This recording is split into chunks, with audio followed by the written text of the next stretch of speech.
नमस्कार सांग माने आपण मानंकु मु मो चैनल को स्वागत करुची। आमरे एपटे काली संध्या रे वर्षा टिके हेई गला, सेथि लागि सकाळ सकाळ ठंडा ठंडा पाग थिला।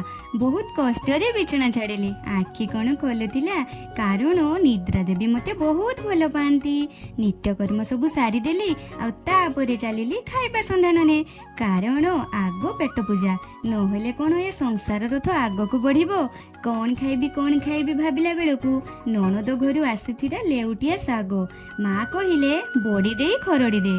सांग माने आजिकाली समस्ते अधिक तेल मसला खाइबा को पसंद करती, जोटा कि शरीर पई आदु भल नुहे। आलो आलो लोक मानक कथा मु कोन कहूची, मु परा निजे चाउमिन मोमो खाइबा को भल पाए।